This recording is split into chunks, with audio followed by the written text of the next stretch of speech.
Nasungkit ang gintong medalya ng Filipina figure skater na si Sky Patenya sa naganap na Madani Cup Open Figure Skating Championships 2024 na isinagawa sa Kuala Lumpur, Malaysia.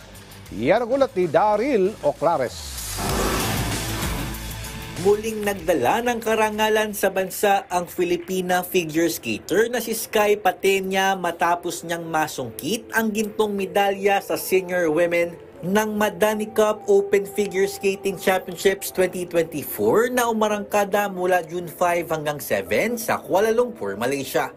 Ito pa lamang ang kanyang ikalawang patimpalak ngayong taon kasunod ng paglahok niya sa Oceania International Figure Skating Competition noong Mayo sa Melbourne, Australia. Sa eksklusibong panayam ng PTV Sports kay Patenya, sinabi niya na munti na siyang hindi makasali sa kompetisyon sa Australia dahil sa food poisoning.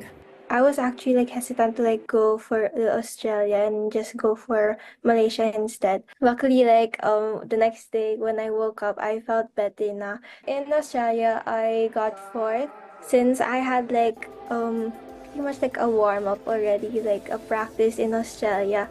I became more confident in my performance in Malaysia, which helped me reach the goal. Dagdag pa ni Patenya, masaya siya na muling ibandera ang Pilipinas sa figure skating, kasabay man ito ng pagbabalanse niya sa kasalukuyan niyang pag-aaral sa kolehiyo. I haven't been competing internationally that much since I'm also in college, and I have to juggle a lot of things and all that. It's really nice to get back into the international competitions and getting back out there and representing the Philippines. Ibinahagi rin ni Patenya ang mga parating pa niyang kompetisyon ngayong taon. By the end of the month, I'm traveling to Japan for a competition, and then for July we have the SEA Trophy being held here in Manila. So it's the Southeast Asian Trophy. Daryl Oclares para sa Pambansang TV sa Bagong Pilipinas.